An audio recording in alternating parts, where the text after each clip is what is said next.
Eu sou Mário Persona e essas são as respostas que eu dei aos que me perguntaram sobre a Bíblia.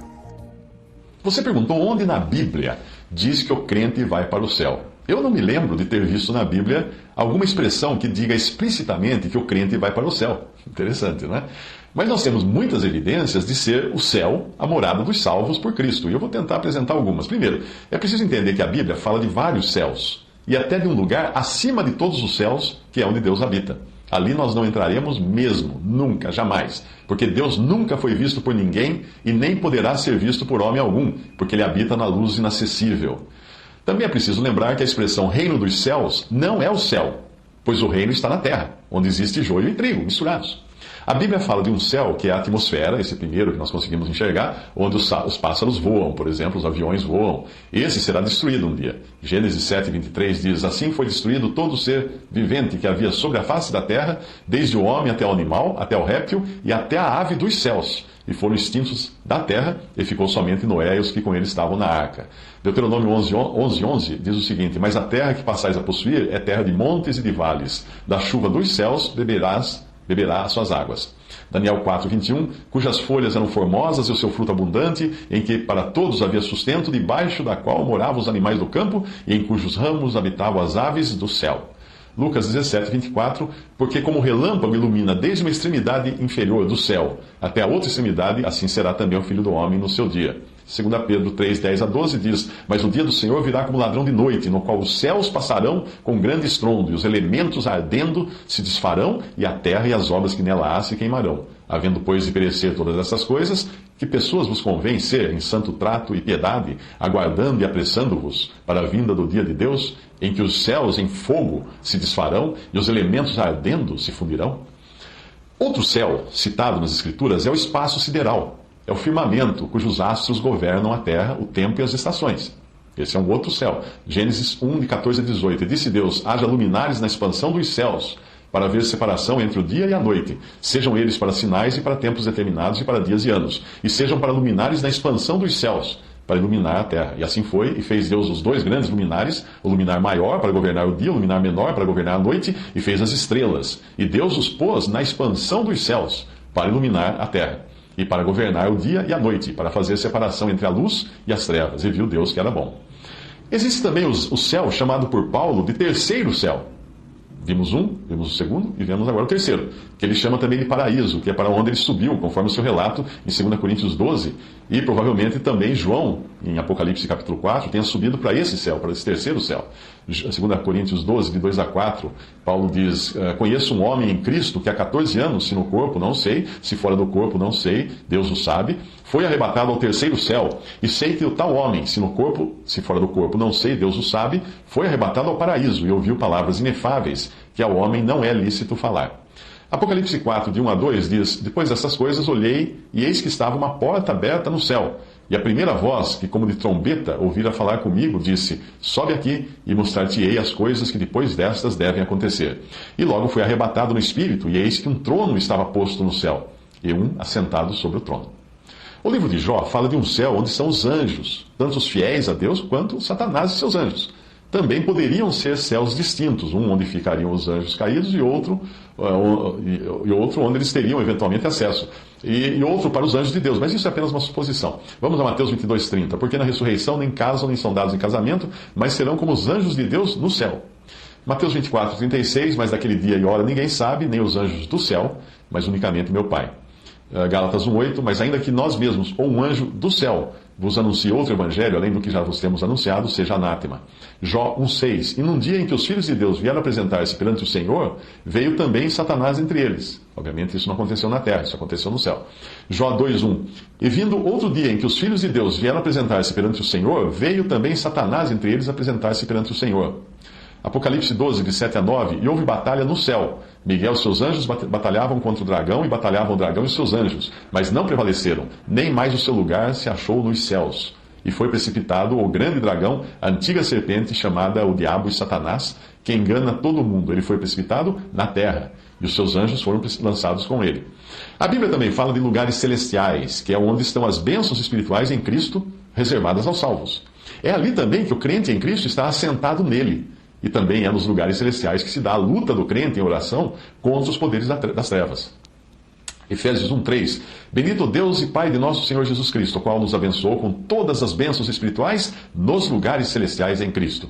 Efésios 2:6. E nos ressuscitou juntamente com Ele e nos fez assentar nos lugares celestiais em Cristo Jesus. Efésios 6:12. Porque não temos que lutar contra a carne e o sangue, mas sim contra os principados, contra as potestades, contra os príncipes das trevas desse século, contra as hostes espirituais da maldade nos lugares celestiais. O Antigo Testamento fala também de céus dos céus, que seriam incapazes de conter a Deus, que está acima de todos os céus, e habita na luz inacessível. Deuteronômio 10:14 diz: Eis que os céus dos céus são do Senhor teu Deus, e a terra e tudo que nela há. 1 Reis 8:27. Mas na verdade habitaria Deus na terra? Eis que os céus e até o céu dos céus não te poderiam conter, quanto menos esta casa que eu tenho edificado. E Efésios 4:10. Aquele que desceu é também o mesmo que subiu acima de todos os céus, para cumprir todas as coisas. 1 Timóteo 6,16, aquele que tem ele só a imortalidade e habita na luz inacessível, a quem nenhum dos homens viu nem pode ver, ao qual seja a honra e poder sempre eterno. Amém. O lugar do crente em Cristo é sem dúvida o céu, pois a palavra de Deus nos fala de sua cidadania, que é celestial. Filipenses 3,20, mas a nossa cidade, ou cidadania, está nos céus, de onde também esperamos o Salvador, o Senhor Jesus Cristo. E a nova versão internacional, diz o seguinte: a nossa cidadania, porém, está nos céus. É também no céu que nós encontramos os anciãos assentados. Apocalipse 4, de 2-4 diz: E logo fui arrebatado no Espírito, e eis que um trono estava posto no céu, e um assentado sobre o trono, e o que estava sentado era na aparência semelhante à pedra jaspe e sardônica, e o arco celeste estava ao redor do trono e parecia semelhante à esmeralda. E ao redor do trono havia 24 tronos, e via sentados sobre os tronos 24 anciãos, vestidos de vestes brancas, e tinham sobre suas cabeças coroas de ouro. Os crentes aguardam por novos céus e nova terra, possivelmente mostrando aqui tanto as diferentes esferas de esperança do povo terreno de Deus, que é Israel, como também do povo celestial de Deus, que é a igreja. Em 2 Pedro 3,13 diz: Mas nós, segundo a sua promessa, aguardamos novos céus e nova terra em que habita a justiça. Apocalipse 21:1. E vi um novo céu e uma nova terra, porque já o primeiro céu e a primeira terra passaram, e o mar já não existe. É do novo céu que desce a esposa, portanto ela estaria lá para poder descer. Ela tem que subir antes para poder descer. Apocalipse 21:2. Eu, João, vi a santa cidade, a nova Jerusalém, que de Deus descia do céu, adereçada como uma esposa ataviada para o seu marido.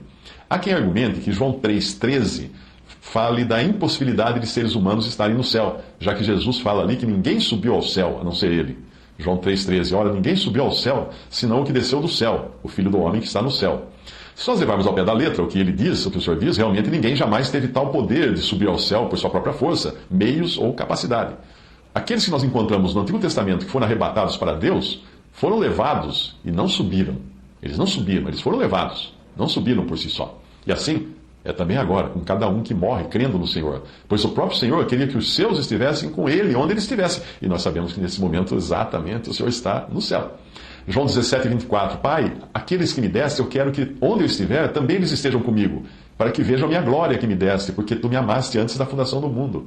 João 14, de 2-3, na casa de meu pai há muitas moradas. Se não fosse assim, eu vos teria dito: vou preparar-vos lugar, e quando eu for e vos preparar lugar, virei outra vez e vos levarei para mim mesmo, para que onde eu estiver, estejais vós também. Marcos 16:19, ora o Senhor, depois de lhes ter falado, foi recebido no céu e assentou-se à direita de Deus. O apóstolo Paulo não teria falado de estar com Cristo por meio da morte se não estivesse se referindo ao lugar onde Jesus está, ou seja, o céu. Onde mais poderia o apóstolo Paulo se encontrar com o Senhor e estar com Ele, já que o próprio Jesus não estava na terra? Filipenses 1:23, mas de ambos os lados estou em aperto, tendo desejo de partir e estar com Cristo, porque isto é ainda muito melhor. Este é o mesmo lugar que Estevão enxerga antes de morrer. E é em algum lugar desses céus abertos que ele vai encontrar-se com Jesus. Atos 7:56, ele disse, Estevão: Eis que vejo os céus abertos, e o Filho do Homem que está em pé à mão direita de Deus. E apedrejaram a Estevão, que em invocação dizia: Senhor Jesus, recebe o meu espírito. E pondo-se de joelhos, clamou com grande voz: Senhor, não lhes impute esse pecado. E tendo dito isto, adormeceu. Paulo refere-se ao Senhor como estando no céu, em Efésios 6:9, e vós, senhores, fazei o mesmo para com eles, deixando as ameaças, sabendo também que o Senhor deles e vosso está no céu, e que para com ele não há acepção de pessoas. O Senhor Jesus prometeu aos discípulos que os levaria para a casa do Pai, E não são poucas as vezes em que ele se referiu ao Pai como estando no céu. João 14, de 1 a 3, não se turbe o vosso coração, credes em Deus, crede também em mim. Na casa de meu pai há muitas moradas, se não fosse assim, eu vos teria dito, vou preparar-vos lugar, e quando eu for e vos preparar lugar, virei outra vez e vos levarei para mim mesmo, para que onde eu estiver, estejais vós também. Mateus 5,48, sede vós perfeitos, como é perfeito o vosso Pai que está nos céus. Esse versículo é ainda mais específico, mostrando que há diferentes famílias no céu e na terra. Isto pode indicar santos celestiais e santos terrenos. E também ajuda a entender que existe uma distinção entre os habitantes do céu, que além dos salvos por Cristo, que hoje formam a igreja, podem ser outros habitantes do céu, como os abortos, os natimortos, os deficientes mentais, outros tipos de pessoas incapazes de crer em Cristo para serem salvas, mas que foram salvas pelo mesmo sacrifício de Jesus. Efésios 3, 14 a 15. Por essa razão, dobro os meus joelhos perante o Pai, do qual toda a família, nos céus e na terra, toma o nome. Uma tradução mais apropriada seria do qual todas as famílias. Essa tradução é a que aparece na Bíblia de John Nelson Darby, que indica diferentes famílias ou classes de pessoas nos céus. Também, eu diria para você que se o seu desejo for ir para o céu, então não acredito que seja esse o desejo correto do cristão, porque se fosse, estaria explícito na palavra de Deus. Eu vou para o céu. Mas se o seu desejo for estar com Cristo, então não importa onde você está nesse exato momento, ou onde você estará daqui a 100 ou 1000 anos, o seu desejo será mais que satisfeito. Porque é esse também o desejo do Senhor, ter você junto com Ele.